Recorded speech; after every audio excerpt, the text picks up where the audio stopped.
Os presento a Pablo Naval Budín, que nos dará dentro de lo que es el curso de la actualización de los tumores del sistema nervioso central en su quinta edición, los gliomas astrocíticos circunscritos.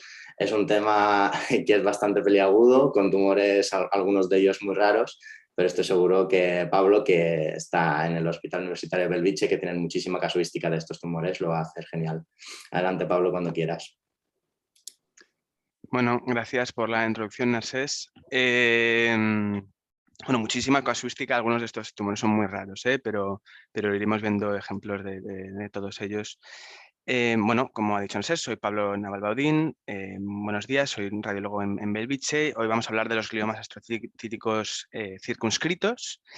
Para empezar, esta categoría, tener en cuenta que surge de la unión de dos categorías que eran un poco cajón desastre en la clasificación previa, que era la de otros tumores astrocíticos y otros gliomas. Sale el glioma angiocéntrico, que ahora se considera pediátrico, de bajo grado y difuso, es decir, no es un tumor circunscrito, por tanto no cabe en esta clasificación, en esta categoría, y entra un nuevo tumor, que es el astrocitoma de alto grado, de características piloides, que podríamos decir que surge como una escisión del astrocitoma pelocítico, pero no exclusivamente, y veremos en más detalle.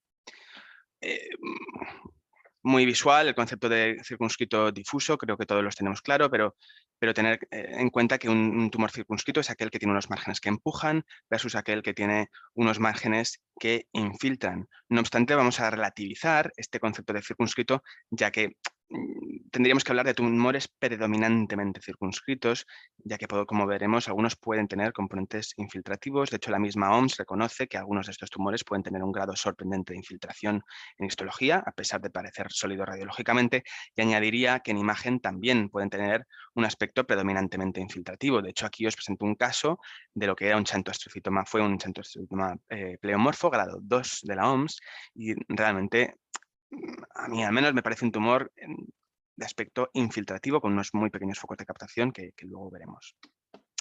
También vamos a relativizar el concepto de necrosis radiológica, ya que no todo lo que identificamos con facilidad a veces y llamamos necrosis lo va a ser y hay que ser un poco cautos. No digo que cambiemos la forma de informar, de hecho yo me parece muy difícil diferenciarlo, pero simplemente ser conscientes de que no todo lo que nos parece necrosis lo será. Aquí os pongo algunos casos.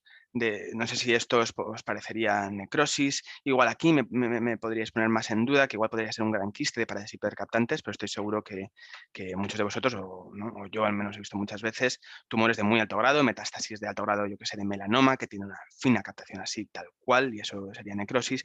En este tumor de la derecha, por ejemplo, estos focos de falta de captación central podrían ser necrosis. Aquí también, aquí el componente más nodular, o sea, hay un quiste, pero el componente más nodular tiene un aspecto necrótico central. Pues ninguno de estos tumores en la anatomía patológica tenía presencia de necrosis. Esto es importante porque para el patólogo es importante que nosotros digamos que hay necrosis o no. Yo sigo llamándolos necrosis, pero bueno, que es difícil a veces. Un repaso un poco por encima, a vista de pájaro, de las principales mutaciones y alteraciones moleculares involucradas. El astrocitoma pilocítico sobre todo tiene alteraciones de la vía de la MAP quinasa, más frecuentemente alteraciones del gen BRAF y sobre todo esta fusión del gen KIA 1549 y del gen BRAF. El xantoastrocitoma pleomorfo tendrá también una alteración del gen BRAF, pero eso es esta mutación específica que ocurrirá en un gran porcentaje y que ocurrirá típicamente de manera simultánea con alteración de la vía CDKN2A o CDKN2B. No sé si os acordáis de la charla que dio la doctora Laura Oleaga sobre tumores gliomas infiltrantes.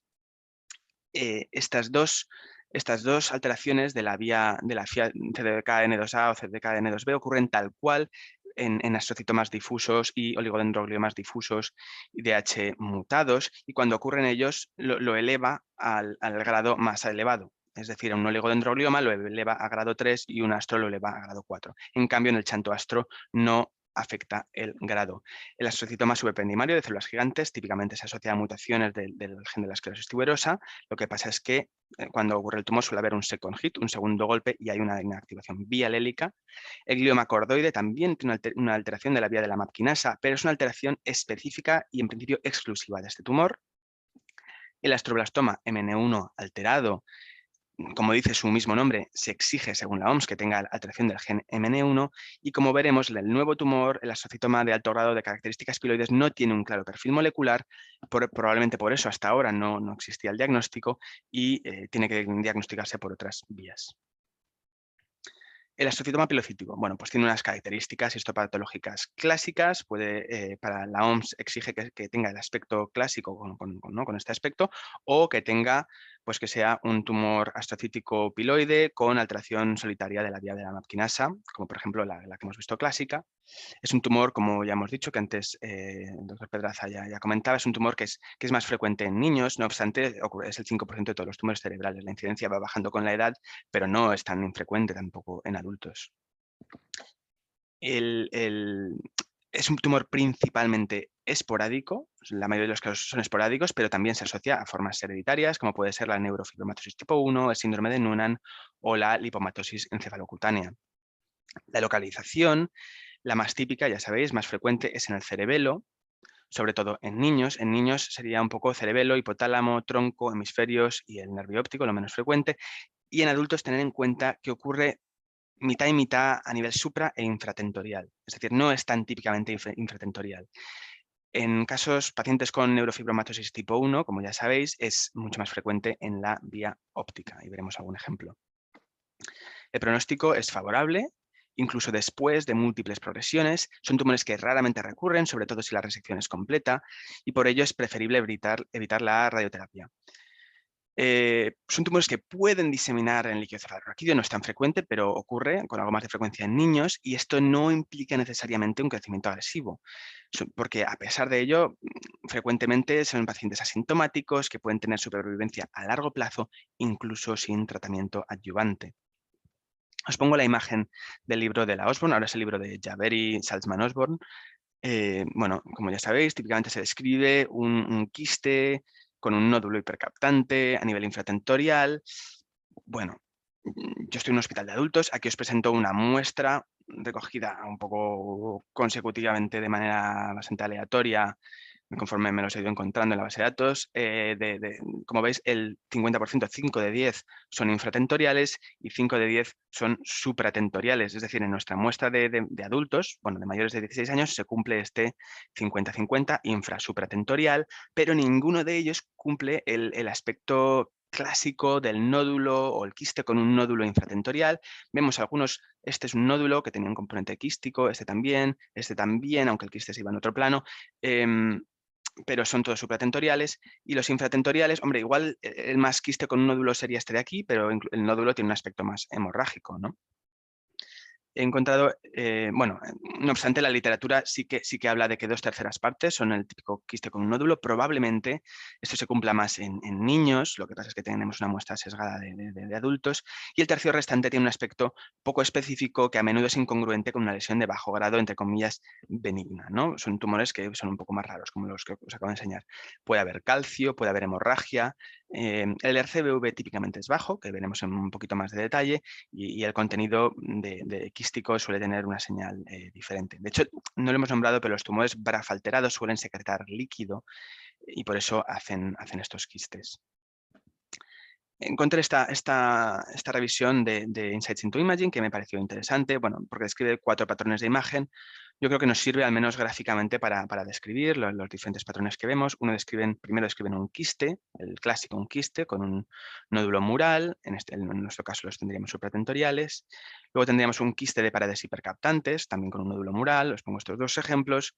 Luego tendríamos una masa necrótica, sobre todo esta, ¿no? Esta, ya digo, que entiendo que me podéis poner en duda, pero bueno, una masa quística, necrótica, quiero decir. Y luego un tumor principalmente sólido de captación variable. Aquí tendríamos un tumor en el cerebelo vermis mucho más homogéneo, de captación mucho más homogénea, y aquí uno con captación mucho más heterogénea. La espectro, que ya lo hemos nombrado antes y que ha participado el doctor Majós, es un espectro típicamente paradójica. ¿Por qué? Porque tiene una prominente elevación de la colina, llamativa elevación de la colina, y puede haber presencia de lactato, cosa que nos oriente a un mayor grado del que realmente es. No es que sea Esto no tiene que ir en contra del diagnóstico, al revés, si sospechamos de este tipo de tumor y vemos esta espectroscopia, no tenemos que cambiar de idea. La perfusión es una perfusión típicamente baja, pero vamos un poco a ver por qué. Aquí os pongo la curva de Boxerman y os la he invertido para que sea un poco como la vemos realmente en la ADSC. Es importante saber que estos tumores típicamente hacen leakage T1, sobre todo si no administramos prebolo de contraste. El leakage T1 es esta curva de puntos que va muy por encima de la línea de base y esto es un PSR elevado, un Percentage of Signal Recovery, ¿no? Que cuando supera la línea de base es un PSR mayor de 1 y si no la alcanza es un PSR menor de 1. Esto provoca una infraestimación del RCBV. El RCBV se calcula como el área bajo esta curva, por tanto, como podéis ver, si no corregimos la línea la línea continua negra es una línea corregida, si no la corregimos nos va a infraestimar el área, en este caso sobre la curva, porque es una curva invertida. Por ello, si usamos Leakage Correction, veremos un RCBV más elevado y si administramos Prebolo, que también vamos a corregir en parte este Leakage T1, también veremos un RCBV algo más elevado. No obstante, siempre van a ser RCBVs relativamente bajos y no va a alcanzar tumores muy hipervasculares como el hemangioblastoma o el glioblastoma. Para que veáis un poco lo del leakage T1, no me lo invento. Hay un artículo del 2016 de AJNR que ya describen en los tumores de bajo grado, en los tumores cerebrales, como típicamente el pilocítico suele tener esta curva con un efecto T1, un PSR elevado. Os adelanto que también los linfomas lo hacen. Esto es un ejemplo de una mujer que antes ya hemos visto, pero lo vemos en más detalle. Vemos que tiene esta masa hipercaptante, heterogénea, con focos hemorrágicos en región temporomesial izquierda. Aquí en la derecha, en el panel de la derecha, podemos ver que hay unos grandes quistes que se extienden hacia el ángulo punto cerebeloso izquierdo, que tiene bastante efecto de masa sobre el tronco. También podemos ver en el espectro, lo que decíamos antes, un pico de colina llamativamente elevado, con presencia de lactato que se invierte en el eco largo y un mioinositol que sería menor del que esperaríamos para un astrocytoma difuso, ¿no? Un de bajo grado. La perfusión, como podemos ver, aquí tenemos una perfusión sin leakage correction muy baja, un RCBV muy bajo, y si hacemos leakage correction vemos que ya no es tan bajo. Vemos que tiene una perfusión similar o incluso algo mayor que gran parte de la sustancia gris, como mínimo la profunda. Y entendemos por qué. Si miramos las curvas de perfusión, vemos que es una curva que va muy por encima de la línea de base. Os enseño también un mapa de colores direccional de la FA, de la anisotropía fraccional de la DTI. Como podéis ver, es un tumor que desplaza las fibras. Aquí podemos ver el IFOF, el fascículo frontooccipital inferior y el fascículo longitudinal inferior, el ILF, que están desplazados. El haz corticoespinal también lo veremos mejor en el plano coronal, como está muy angulado y desplazado y no parecen infiltrados. La FA está preservada, no parecen ni infiltrados ni edematosos. Es decir, se nos confirma que es un tumor que desplaza los tractos, que desplaza las fibras, es decir, que es un tumor circunscrito, que cumple criterios de un tumor predominantemente circunscrito también por imagen.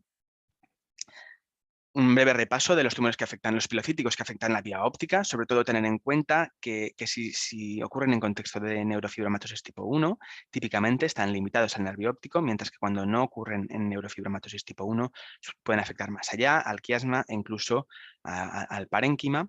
Os pongo un ejemplo, esto es un varón de 41 años con neurofibromatosis tipo 1. Vemos un sutil engrosamiento del nervio óptico izquierdo en su porción cisternal. Y vemos que en 10 años, en 12 años, de hecho, no se ha modificado. Esto probablemente no se ha operado, pero probablemente por el contexto se trate de un glioma del nervio óptico, concretamente son astrocitomas pilocíticos, típicamente. Aquí os pongo otro ejemplo. En este caso sí que se operó. Vemos un tumor de aspecto más heterogéneo, con captación, incluso un RCBV algo elevado, y vemos que remodela el hueso adyacente, es decir, ha crecido lentamente. Este paciente no tenía neurofibromatosis tipo 1 y eso también era un astrocitoma pilocítico. Un repaso rápido del astrocitoma pilocítico subtipo pilomixoide. Esto es un tumor típicamente ¿Qué ocurre? Bueno, tiene algunas diferencias concretas con el pilocítico clásico, más que nada que típicamente ocurre a nivel hipotálamo quiasmático, en alrededor del 50%, que tiene un pronóstico algo peor, que es más propenso a la diseminación por el líquido cefalorraquídeo, y a nivel de imagen veremos más frecuentemente sangrado, sobre todo en pacientes adultos. Os pongo un ejemplo, este de Sant Joan de Déu, que nos han compartido nuestros compañeros de Sant Joan de Déu. Tenemos un varón de 11 meses y tiene esta masa a nivel hipotalámico. En mi experiencia, en los pilomixoides veremos este patrón de captación un poco extraño. No veremos típicamente el quiste con un nódulo, sino que tenemos estas zonas de captación central que no podríamos achacarlas claramente a necrosis porque hay como bandas de captación por en medio, ¿no? Pero hay como un componente central que va captando probablemente progresivamente, ¿no? Y que tiene estas zonas por en medio que no acaban de verse captar. Os enseño otro ejemplo, este sí que es de Belviche, de nuestro hospital. También vemos una captación, como podéis ver, algo extraña, periférica. No podemos decir que estos componentes centrales no capten porque hay una sutil captación por en medio, ¿no? En este caso también tenía una calcificación y como decimos en adultos, pues todo suele tener un aspecto un poco más extraño y esto ocurría como a nivel supramarginal derecho. Un resumen breve del astrocitoma pilocítico, sobre todo pensar más allá de la imagen clásica del quiste con un nódulo, puede tener una localización extracerebelosa, pueden ser una masa sólida, una masa necrótica, puede haber sangrado, sobre todo en pilomixoides, puede haber calcificación, la espectro puede tener un aspecto paradójico y esto no tiene que ir en contra. Es decir, el aspecto paradójica es típica de estos tumores, que significa que tiene aspecto de más alto grado, y la perfusión típicamente va a tener un PCR elevado, es decir, un T1-LIC, es decir, una curva que va por encima de la línea de base. Un último apunte, el astrocitoma pilocítico con características de anaplasia. Esto ha quedado un remanente realmente en este tumor, un subtipo de astrocitoma pilocítico que es un poco remanente porque, como veremos, bueno, los astrocitomas pilocíticos suelen mantener el grado 1 durante décadas. No obstante, algunos de ellos clásicamente siempre se ha dicho que tienen actividad mitótica muy aumentada y se les ha llamado astrocitomas pilocíticos anaplásicos, se les ha llamado de muchas maneras, sin tener claro cómo categorizarlos. No obstante, recientemente, en una cohorte de más de 20 instituciones, identificaron 102 pacientes con astrocitomas pilocíticos con características de anaplasia y 83 de estos tenían un perfil de metilación del ADN característico. Es decir, en torno al 80% de estos tenían un perfil de metilación característico que ha dado lugar a crear una nueva categoría que es el astrocitoma de alto grado de características piloides, que ahora veremos. No obstante, queda un 20% de estos tumores que no entran, que no cumplen criterios del nuevo tumor, del HHAP, por sus siglas en inglés, y que, bueno, su pronóstico y su valor realmente está, el valor pronóstico está un poco por ver. Entramos en el nuevo tumor, el astrocitoma de alto grado de características piloides. 2 puntos necesarios para su diagnóstico. 1, que es una neoplasia astrocitaria de alto grado. 2, que requiere el perfil de metilación del ADN característico, que es distintivo. Este perfil de metilación, por ahora, en la mayoría de hospitales, al menos de la red catalana, no está disponible, en la mayoría. Veremos un caso que nos han compartido nuestros compañeros de Sant Joan de Déu.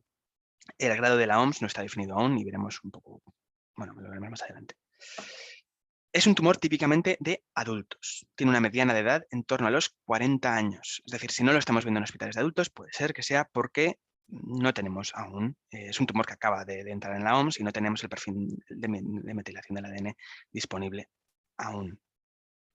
Etiológicamente están alteradas diferentes vías, la MAP kinasa en algunos, el gen supresor de retinoblastoma en otros, ATRX, TERT. Por ello, por esta heterogeneidad, el perfil molecular no puede ser diagnóstico, tampoco el perfil histológico, y tenemos que basarnos en el perfil de metilación del ADN. No obstante, sí que hay casos descritos en neurofibromatosis tipo 1 y también se han descrito algunos precursores de bajo grado. Véase astrocitomas pilocíticos. No obstante, estos casos de precursores de bajo grado no tenían el perfil de metilación realizado, entonces un poco que el valor precursor está por ver. La localización típicamente, como el pilocítico, ocurre en el cerebelo, no obstante, está descrito en todo el neuroeje. Y a nivel pronóstico, este diagrama es antiguo, con la nomenclatura antigua, pero tiene un pronóstico similar a lo que actualmente sería el astrocitoma grado 4 IDH mutado, antiguo glioblastoma IDH mutado, algo mejor que el pronóstico del glioblastoma IDH wild type. De imagen, como podéis imaginaros, hay poca imagen descrita. Aquí hay una serie de 6 casos que realmente, bueno, tienen, yo creo que es una casuística muy limitada. Hay que ser cautos con las conclusiones que saquemos. Aquí os presento las imágenes que ponen de los 6 casos. En principio yo creo que podríamos sacar que es un tumor de aspecto agresivo y no entraría en mucho más detalle. Estoy seguro que conforme vayamos diagnosticando más este tumor podremos establecer más bien unos criterios de imagen específicos. Sí que os presento este caso que comparte la doctora Marta Gómez Chiari del Hospital Universitari Sant Joan de Déu. Como decimos, cuidado porque es un tumor que típicamente ocurre en adultos, pero bueno, ellos han podido ver en un varón de 7 años con cefalea y vómitos, y vemos que tiene este tumor de captación heterogénea, centrado en región hipotalámica, y tiene un prominente, hidrocefalia, y tiene un prominente área de aspecto infiltrativo, periférico, que parece alcanzar el mesencéfalo. Es decir, esto no es el típico tumor circunscrito. Aquí vemos un aspecto claramente infiltrante ¿no? de la periferia. Por lo tanto, alerta porque no siempre van a tener un aspecto circunscrito estos tumores. Principales puntos: tener en cuenta que esto es una nueva entrada, es muy reciente, es típico de la edad adulta, es necesario el perfil de metilación y, bueno, a nivel de imagen, cautela, pero que parece que tiene una imagen de aspecto agresivo. Siguiente tumor que vamos a ver es el xantoastrocitoma pleomorfo. Como sabéis, es un tumor que tiene un aspecto clásico en histología. De hecho, es el único criterio, es un tumor que sí que se diagnostica. Exclusivamente se puede diagnosticar por su aspecto histológico.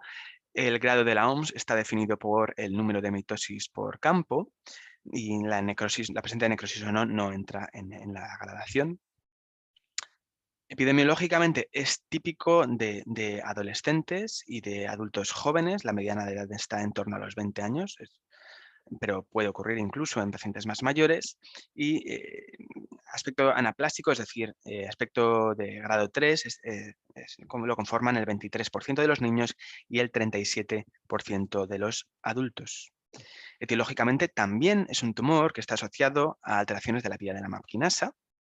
Lo que pasa es que, como decíamos antes, es esta mutación que es la más frecuente, la BRAF PV600E, que no es exactamente la misma que es la clásica identificada en el pilocítico, y como también hemos nombrado antes, suele asociarse a la deleción homocigota de las vías CDKN2A o N2B.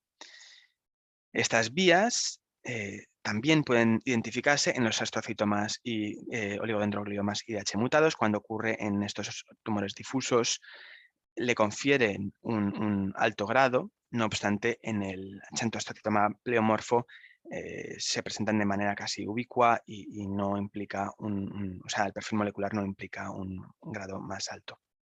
A nivel pronóstico, es un tumor que frecuentemente recurre, sobre todo el grado 3, que tiene una supervivencia algo disminuida comparada con los otros tumores, sobre todo el grado 3, que la progresión maligna es más común que en otros tumores circunscritos, con una supervivencia a los 5 años en torno al 70% en grado 2 y en torno al 50% en grado 3. Tener en cuenta que en esos tumores la resección completa es el tratamiento óptimo y mejora la supervivencia. Son tumores que cuando recurren tienden a diseminar en líquido cefalorraquídeo, y por ello se recomienda, en progresión, se recomienda una resonancia magnética del neuroeje. Localización. También os presento la imagen del libro de Jaber y Salzman-Osborn. Son tumores típicamente supradentoriales, sobre todo ocurren en el lóbulo temporal, y siempre se ha dicho que tienen una localización típicamente superficial. De hecho, se ha dicho que derivan de los astrocitos piales. También en la literatura he encontrado diferentes patrones de imagen descritos. Creo que, para resumir, creo que serían los patrones que podríamos identificar típicamente en un astrocitoma pilocítico que ya hemos visto. Podemos ver un quiste con un nódulo, un aspecto más sólido con cambios quísticos internos, un quiste de paredes irregulares. Bueno, yo creo que lo característico ¿no? que está descrito bueno, que yo creo que todos tenemos en cuenta y que describen los libros, es esta captación meningea que podemos ver adyacente. Tengo que reconocer que he buscado un poco la literatura y todo lo que hay al respecto de esta captación es muy, muy, muy descriptivo, casos, series cortas de casos, pero me encantaría ver una descripción más estructurada del aspecto de esta captación meningea, que creo que falta en la literatura. Aquí os presento un caso también de hecho, cuando yo era residente lo vi en el Hospital de Sant Joan de Déu y nos han compartido, he pedido permiso a nuestros compañeros para compartirlo. Las imágenes, de hecho, están disponibles en Neurorat, que lo colgamos en su día. Es un tumor en polo temporal anterior izquierdo, de aspecto más que tiene una zona quística, que no capta claramente contraste. En su momento, era una niña de 13 meses, en su momento se decidió cautela, esperar y ver, y al cabo de 4 años, bueno, se fue siguiendo, no se modificaba, pero al 4 de años sí que cambió, apareció este componente de captación adyacente, meningeo, y se sugirió que podía ser un xantoastrocitoma, se operó, se resecó y efectivamente fue un xantoastrocitoma pleomorfo. Ahora os presento otro caso, este es el que hemos pasado por encima antes, este sí que es de nuestro hospital, de Bellvitge, y tenemos otro xantoastrocitoma, pero en este caso tiene este aspecto mucho más infiltrativo en lóbulo temporal izquierdo y tiene los focos de sutil captación izquierda. De hecho, yo honestamente, yo veo este tumor y habría pensado en un tumor infiltrante difuso por estos focos de captación, igual pensar en que ya muestra signos de transformación a alto grado. Vemos incluso la DPI, el mapa de colores direccional de la FA y vemos que aquí también el fascículo frontooccipital inferior tiene una FA disminuida que sugiere que esté infiltrado o como mínimo edematoso. Y un resumen del xantoastrocitoma, un paciente joven, un tumor supratentorial, un aspecto similar al pilocítico, pero alerta cuando veamos esta captación meningea que nos puede dar la señal de alerta. Pasamos al siguiente tumor, que es el astrocitoma subependimario de células gigantes. Como sabéis, es un tumor periventricular de astrocitos grandes que está fuertemente asociado a la esclerosis tuberosa. Es un grado 1 de la OMS. Es el tumor del sistema nervioso central más común en pacientes con esclerosis tuberosa, que suele aparecer en pacientes menores de 20 años, pero que también puede aparecer en pacientes mayores. La resonancia magnética de screening por protocolo se recomienda cada 1 a 3 años hasta los 25, que es cuando tienen mayor riesgo de incidencia. Y esta incidencia en pacientes con esclerosis tuberosa es relativamente elevada, de en torno al 5 al 15%. De hecho, es un criterio mayor para el diagnóstico de esclerosis tuberosa. Etiológicamente, bueno, son tumores que parecen ser un continuo con los nódulos subependimarios, de hecho comparten características histológicas con los nódulos subependimarios. Se dice que en torno también al 5 al 15% de estos nódulos transicionan a SEGA y la distinción es un poco arbitraria por umbral de tamaño, también bueno, por si estos tumores vemos que van creciendo. En principio los SEGA van creciendo progresivamente y los nódulos deberían permanecer más estables. También que, como veremos, son tumores que típicamente captan fuertemente y son grandes. Bueno, es otro. A nivel de localización, típicamente se localizan en los ventrículos laterales adyacentes al agujero de Monro. Raramente también pueden identificarse en el tercer ventrículo y en la retina. De pronóstico, el pronóstico es favorable, sobre todo si se consigue la resección completa. Son lesiones que pueden, bueno, las lesiones sí, evidentemente sintomáticas y grandes tienen una mayor morbilidad, se recomienda por ello la resección máxima. Si hay tumor residual es importante y necesario hacer seguimiento porque tienen un potencial de progresión. Bueno, y evidentemente tiene un mejor pronóstico si la detección es precoz, por ello se recomienda la ARM de cribado. También tener en cuenta que si tenemos tumor residual se puede tratar con inhibidores de la vía mTOR que está involucrada en ese tumor, como por ejemplo el everolimus. Aquí vemos un caso de la literatura que había tumor residual y tras 12 meses de tratamiento se redujo. La imagen, yo creo que no hace falta explicar mucho, típico en agujero de Monro, expansivo, crecimiento lento. Os presento un caso típico, ¿no? Que de hecho que se extiende a los dos ventrículos laterales, captación intensa, varón de 15 años, este lo vimos después, vino a tratarse en nuestro hospital. Y vemos que como quedó un tumor residual tras la cirugía, esta es la imagen de nuestro centro ya tras la cirugía, y vemos que en el tumor residual tiene una curva con un fuerte efecto T1, es decir, una curva que va muy por encima de la línea de base. Puntos principales: pacientes con esclerosis tuberosa, buscar tupers, nódulos subependimarios, una masa sólida hipercaptante adyacente al agujero de Monro.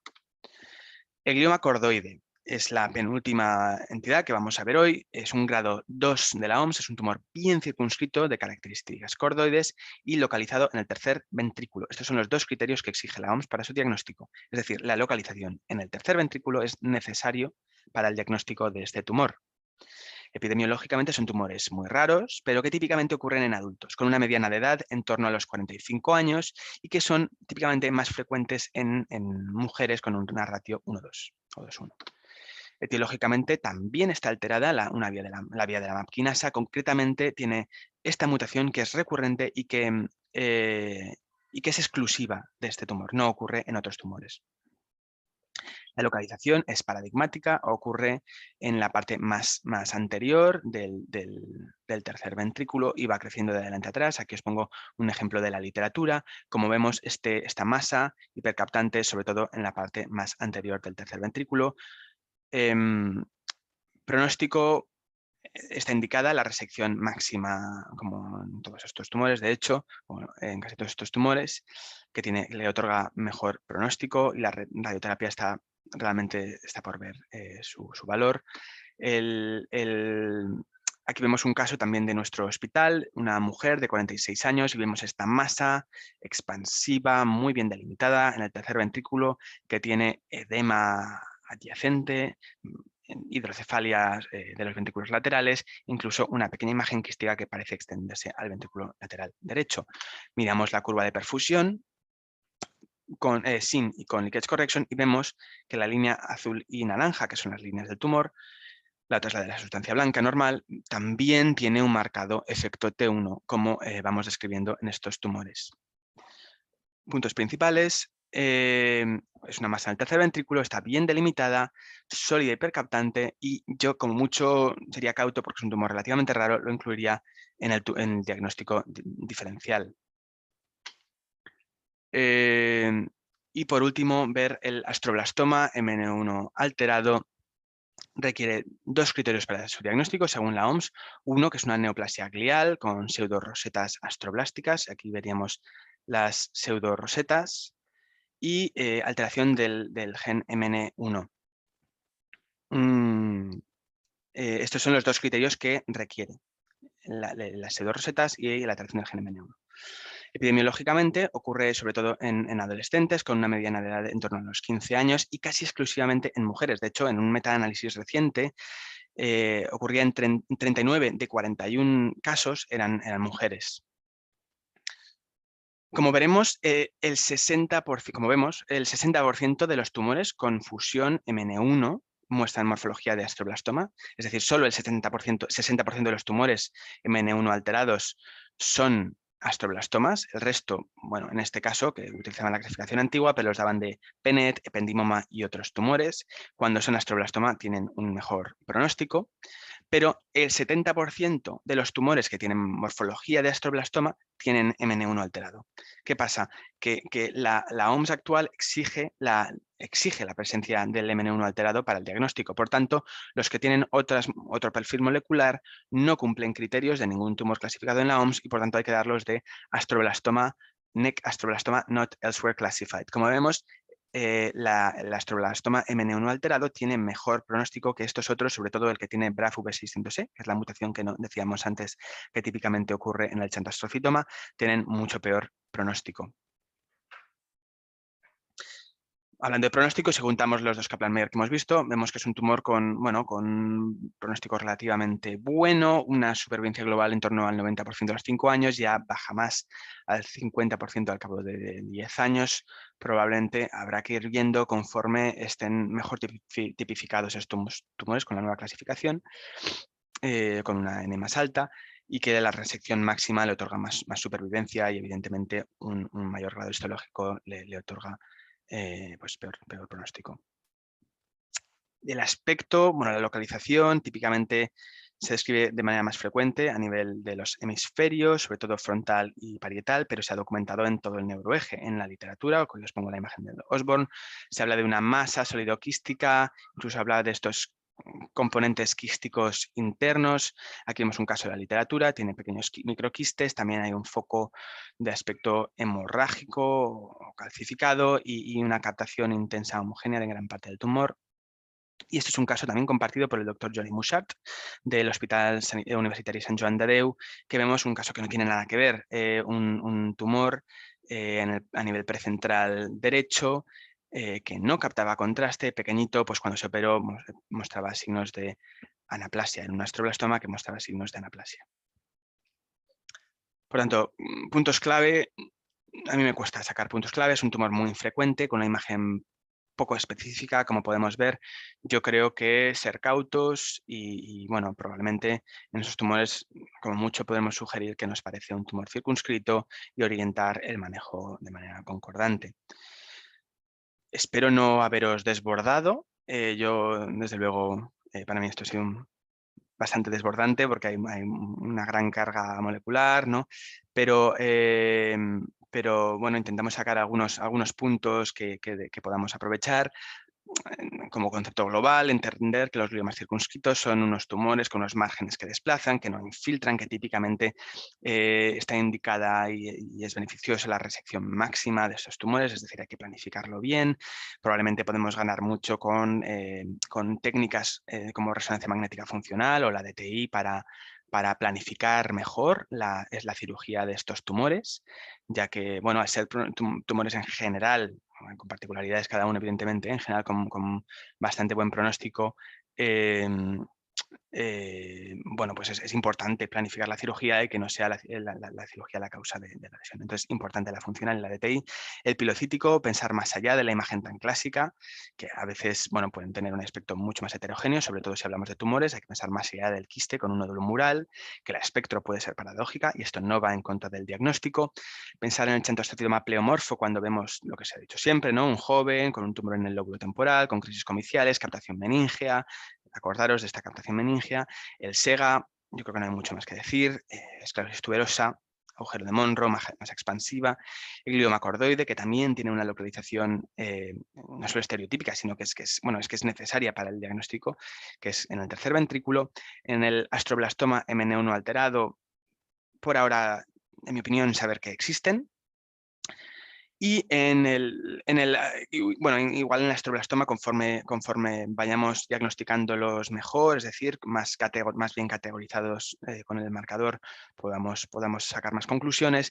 Y en el astrocitoma de alto grado de características piloides, que es la nueva entidad que hemos incluido en esta nueva clasificación, en esta nueva edición, perdón.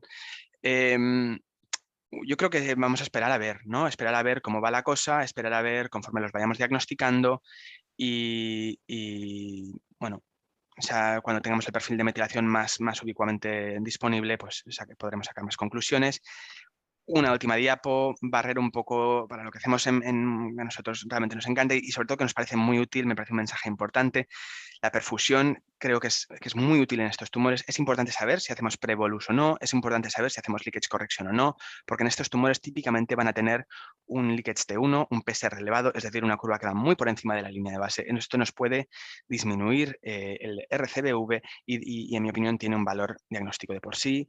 Considerar gliomas de bajo grado, añado, circunscritos en estos tumores, en estos casos, o linfoma cerebral.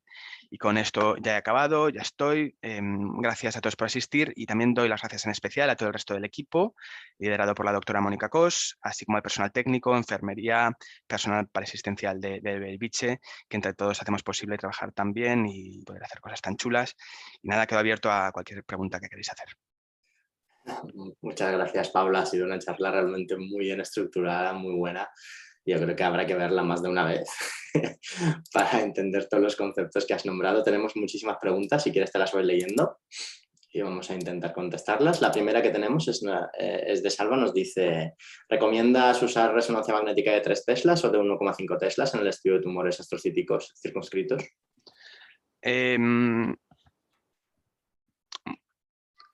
Tumores astrocíticos, tumores circunscritos. Bueno, en general los tumores, se piensa Sí. que es una pregunta general. A ver, nosotros lo hacemos ya sea en una máquina o en otra. Yo creo que aquí las características de imagen clásicas que se describen, creo que, bueno, no enseñamos nada súper revolucionario actualmente, ¿no? Como mucho la curva de perfusión de T1, perdón, la curva de perfusión T2, pues algo más novedoso, pero yo creo que las características de imagen son bastante clásicas y lo podemos ver tanto en una como en otra. Evidentemente, si tenemos disponible una 3 Tesla, pues puede ser que tengamos más información, sobre todo si vamos a hacer funcional y DPI, pues podemos tener mayor definición. Perdona, sí, yo añadiría que, hombre, si sabes que vas a hacer un tumor de este tipo y tienes disponible una máquina de 3 Teslas, yo lo haría en una 3 Teslas, pero que en ningún caso eso tiene que ser un motivo para dejar de hacerlo. Es decir, si está en la Tesla y medio yo creo que se puede ver perfectamente, pero que, o sea, y que no justificaría dejar de hacerlo por no disponer de 3 Teslas. Muchas gracias, Carlos. La siguiente pregunta es acerca del informe estructurado, si incluís datos cuantitativos o no, y ligando esta pregunta con otra que tenemos más abajo, nos preguntan si utilizáis el BT-RATS en Belviche, que es simplemente como el BIRATS, TIRATS, como ahora están tan de moda todos los RATS, pues se ve que ha existido también uno de cerebro del que yo no tenía constancia. Sí, bueno, a ver, a mí me encanta todo lo que es estandarización, informe estructurado, me parece que, en mi opinión, es el camino a seguir. Estoy totalmente de acuerdo. No obstante, tengo que reconocer que en estos tumores que siguen siendo bastante raros, ¿no? O sea, para ser estructurado tienes que tener una fuente de evidencia también muy estructurada, ¿no? Y por ahora, y con datos sobre todo cuantitativos. Por ahora, los datos, al menos, ¿no?, que yo conozco, disponibles para el diagnóstico de este tipo de tumores, siguen siendo radiología mucho más clásica. Creo que en este contexto nosotros no lo aplicamos, desde luego, pero bueno, me gustaría ver cómo podemos beneficiarnos de un informe más estructurado si no tenemos unos datos objetivos cuantificables que podamos plasmar y para poder sacar datos también estructurados. Bueno, hay intentos, ¿no? Están los Vasari, hay muchas cosas para intentar objetivar esta radiología más subjetiva, más clásica, pero bueno, nosotros no. Más allá de igual objetivos puramente de investigación, a nivel asistencial no aplicamos este tipo de... Gracias, Pablo. En cuanto al BT-RATS, que estaba en la pregunta también, ¿no? La aplicación del BT-RATS. Yo creo que el BT-RATS está muy orientado a tumores gliales de alto grado, porque hace poco que lo conozco y no lo he mirado en profundidad, pero se basa mucho en sí a la progresión, el grado de certeza que le puedes dar a una progresión, a una respuesta, te lo numera en grados. Yo creo que en estos tumores, no sé hasta qué punto, lo tendría que revisar, pero no sé hasta qué punto sería aplicable, porque esto da la impresión que va muy dirigido a gliomas de alto grado. Sí, bueno, estoy mirando aquí la clasificación y tienes toda la razón. Está muy dirigido, bueno, probablemente está basado en el estudio pues, de gliomas grado 4, glioblastomas, etc. La siguiente pregunta es, ¿crees que la inteligencia artificial nos podría ayudar en el manejo de estos tumores? Manejo, diagnóstico, pronóstico. No sé si utilizáis alguna herramienta de inteligencia artificial en los tumores. Yo creo, bueno, no tengo, honestamente, en tumores no tenemos tanta experiencia en aplicar herramientas de la inteligencia artificial más allá de como herramientas de soporte a la investigación, ¿no? Yo creo que sí, no obstante. Sobre todo, yo creo que son herramientas, o sea, pensando más allá de simplemente el diagnóstico, ¿no? Una herramienta que te dé el diagnóstico.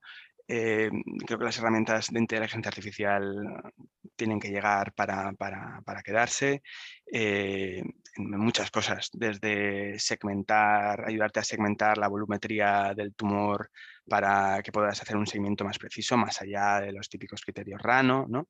Bueno, que se llama de tumores de alto grado, pero bueno, más allá de los criterios de seguimiento, hasta para la mejor planificación ¿no? y organización de los estudios. Yo creo que sí, que tienen mucha utilidad, pero que probablemente hay que pensar más allá de puramente en el diagnóstico, porque probablemente lo último que llegue sea el diagnóstico, ya que, bueno, o sea, para ello hay que pensar que no es lo mismo entrenar un algoritmo para clasificar voxeles, para hacer una segmentación o para protocolizar pacientes, que tenés una N muy elevada. Para la segmentación cada voxel es una N en realidad, que para el diagnóstico, cuando cada paciente es una unidad de la N, ¿no? Y entonces necesitas una muestra realmente enorme para entrenar una inteligencia artificial a diagnosticar, y en estos tumores es difícil conseguir semejante muestra, sobre todo una semejante muestra homogénea. Entonces yo estoy seguro que será muy, muy útil, pero como herramienta, digamos, de apoyo al radiólogo, y a nivel de seguimiento, que creo que era la pregunta, ¿no? Pues sí, yo creo que estoy seguro que pueda implementarse. Por ejemplo, en temas como la medición del tumor residual, etcétera, y la detección de lesión residual. Carlos, no sé si quieres aportar algo más. No nos dice nada. Yo creo que estoy totalmente de acuerdo con la visión de Pablo al respecto. La siguiente pregunta es acerca del arterial spin labeling en estos tumores. No sé si utilizáis vosotros en la ASL. El ASL. Sí. Nosotros no lo utilizamos en estos tumores porque típicamente les hacemos perfusión DSC post-contraste. La ASL sí que lo usamos, evidentemente, en otro tipo de resonancias magnéticas. Yo personalmente creo que si les vas a administrar contraste, pero igual es por desconocimiento, si les vas a administrar contraste, lo mejor es hacer una perfusión post-contraste. Entonces, tampoco, bueno, igual en casos en los que no puedes administrar contraste, seguro que tiene un valor añadido como un subrogado de la perfusión, pero en mi experiencia la ASL es una técnica muy, muy útil, pero no está libre de problemas, sobre todo con variaciones en la velocidad del gasto cardíaco, ¿no? Pacientes mayores tienes que alargar el tiempo del labeling delay, en pacientes más jóvenes igual acortarlo. Creo que es muy útil y sobre todo ha ganado mucho peso en el mundo de la investigación, yo creo, porque muchos centros de investigación pues que no tienen médicos, no tienen clínicos, radiólogos, ¿no? Pues no pueden administrar contraste para investigación, entonces es mucho más fácil investigar con ASL que con DSC o o con DEC. Pero yo creo que es útil como un subrogado de la DSC en mi limitada experiencia. Bueno, un poco ligando con la última diapositiva de Pablo y barriendo para casa, si a nosotros que nos gusta la curvología, exacto, actualmente las técnicas de ASL que permiten hacer curvología no son comerciales, entonces no podríamos hacer curvas con ASL. Eso nosotros yo creo que nos echa bastante para atrás. Perfecto. La siguiente pregunta que tenemos es acerca del uso de las técnicas de difusión avanzadas tipo E-beam por resonancia magnética en estos tumores. No sé si habéis utilizado alguna vez. Bueno, E-beam la verdad es que no utilizamos. E-beam podría ser también un subrogado de grado de perfusión. No hemos jugado, entre comillas, con la E-beam. Yo creo que a nivel asistencial estamos muy contentos con la perfusión. Creo que igual la curtosis, que es jugar lo contrario, ¿no? Con el rango más elevado de los valores de B, podría tener algo más de valor. Sobre todo en estos tumores a mí me parece interesante evaluar el área peritumoral, el área de aspecto más infiltrativo, intentar ganar un poquito más información sobre el área más infiltrativa, que no tanto en el tumor, pero bueno, son cosas que no hacemos. De hecho, bueno, la curtosis la puedes hacer tanto direccional como no direccional, ¿no?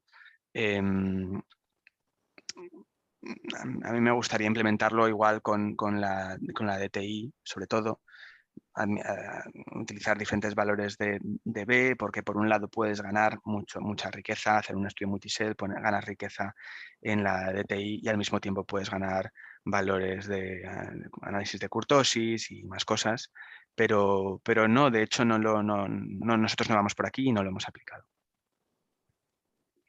Perfecto. La siguiente que tenemos es del resting stain por resonancia magnética, si puede ayudar en el manejo de estos pacientes. el resting state me parece muy interesante. De hecho, yo junto con la doctora Anjas Camins, los dos hacemos mucha funcional en Beibiche, pero a nivel asistencial creo que es una secuencia muy interesante a nivel de investigación, de la que se pueden extraer infinitud de análisis y cada vez sacamos más cosas, pero creo que el análisis está muy limitado al análisis grupal, porque hay mucho ruido, es difícil sacar valores de significancia útiles a nivel single subject. Como ves, la mayoría de la literatura habla de análisis multisubject, en algunos casos sí, o sea, sí que se ponen algunos ejemplos en los cuales puede ser útil individualmente, pero yo creo que igual podría ser más útil, sobre todo o la frontera que nosotros no hemos entrado, ¿eh? Nosotros no hemos aplicado clínicamente el resting, pero igual el camino en el cual podría ser útil el resting sería en esos pacientes en los cuales no te pueden hacer tareas bien, como por ejemplo niños o pacientes, bueno, pacientes que igual ya tienen un grado de afectación que no te pueden colaborar, pues igual ahí podría ser útil el resting. No obstante, hay que tener en cuenta que lo importante de la funcional es hacer de la funcional asistencial, que a veces nos confundimos de lo que es la funcional que se usa en el mundo de investigación, que es muy espectacular, hacemos paradigmas, tareas muy complejas, pero cuanto más complejos vamos, menos robustos somos a nivel individual. Y para la planificación quirúrgica lo más importante es ser muy robustos a nivel individual. Por ello, tiene un sentido. Por ello, las tareas que hacemos a nivel individual son tareas mucho más básicas, son tareas muy simples de bloques, porque si empezamos a añadir complejidad, perdemos robustez, ¿no? Y el resting, pues es eso. A mi entender, es una técnica muy interesante que se puede sacar muchísima información, pero sobre todo de análisis grupales con muchos pacientes. A nivel individual, hay que ser cauto con las conclusiones que podemos sacar. Y bueno, voy a seleccionar un par de preguntas más porque vamos justos de tiempo y lo que ha llamado la atención una pregunta más que nos habla de si a la hora de evaluar la necrosis podría ser útil el uso de la espectroscopia en relación a lo que has comentado en tus primeras diapositivas. Estoy seguro que sí.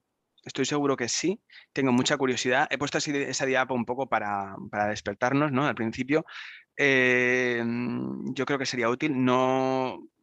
Bueno, estoy seguro que si miramos atrás y hiciésemos un análisis mismo de la muestra que tenemos, que nosotros siempre hacemos espectroscopia en estos tumores, pues podríamos sacar algunas conclusiones, pero aquí no estoy preparado. No he hecho esta revisión y no sé qué decir, pero me gustaría ver. Yo creo que sí que podría ser útil en estos pacientes. Adelante, Carlos. Aquí yo creo que necesitamos tu opinión. Por favor. No, únicamente puntualizar que hay que tener en cuenta que no tiene el mismo significado ver lípidos en tiempo de eco corto que en tiempo de eco largo. Yo creo que encontrar algo de lípidos en tiempo de eco corto en estos tumores no nos tiene que asustar, igual que encontrar un pico de colina muy alto, que encontrar lípidos libres, o sea, es decir, este pico en 0.9 o 1.3 en tiempo de eco largo sí que nos debería hacer saltar una alarma de que probablemente no estemos ante un tumor de este tipo y estamos ante necrosis tumoral. Eso sería lo único que añadiría. Perfecto. Bueno, muchas gracias a todos. Son las 9:00. Las preguntas restantes que estoy viendo son sobre todo de técnicas, que son bastante complejas. Si queréis las dejamos para otro momento. Carlos, no sé si quieres hacer unos comentarios finales sobre la charla. A ver, primero pedir disculpas por no conectar el vídeo, pero no estaba previsto y no lo tengo. Bueno, que te queríamos agradecer nosotros por haberte conectado sin avisarte. Un poco de tradición. Un placer, siempre un placer y podéis contar conmigo cuando queráis. Bueno, únicamente quería felicitar a Pablo por los casos, no solo por lo espectaculares que son, sino porque es un placer oír cómo los describe. Yo creo que solo de oírle describir el caso ya se aprende. La presentación es espectacular y yo no añadiría nada más. Que gracias por dejarme participar y por la excelente presentación. Gracias a ti, Carlos. Salva, si quieres hacer unos comentarios. Sí, bueno, oye, muchísimas gracias, Nerses, por tu excelente moderación y Carlos, gracias también por dejar este asalto que te hemos hecho y vamos, por sorpresa. Y Pablo, ha sido magistral. La verdad es que, como dice Carlos, da gusto oírte, ¿eh? La verdad es que aprendes escuchándote y vamos a contar contigo. Seguro que Nerses para el año que viene también cuenta contigo y yo también. Y simplemente hacer un pequeño resumen. Yo creo que la audiencia se va a quedar con 2 ideas claras. Para decir una palabra, las 2 palabras serían 6 y curvología. 6 en el sentido que nos has dicho 6 tumores, nos has dicho truco, tips en cada uno de los tumores. Yo creo que ha sido muy chulo. Y curvología, porque lo que has repetido es que vosotros en Belviche creéis en la perfusión, en la curvología. Nos has explicado trucos sobre cómo interpretar para no equivocarnos. Carlos lo ha subrayado. No sé si te parece bien este pequeño resumen de tu charla. Pablo. Sí, yo creo que, exacto, creo que la curvología es bastante protagonista, al menos en nuestra forma de ver los tumores. Sí, sí. Perfecto. Muy bien, oye, pues muchísimas gracias. Solo recordar a la audiencia que mañana tendremos al doctor Xavier Lucaya, que he conocido por todos, que nos va a hablar de la semiología básica, radiológica torácica en pediatría. Estáis todos invitados. Pablo, que tengas un buen día. Nerses, un buen día también. Y Carlos, un buen día. Gracias a todos. Nos vemos mañana. Gracias a Un vosotros. saludos. Adiós. Saludos. Adiós, gracias.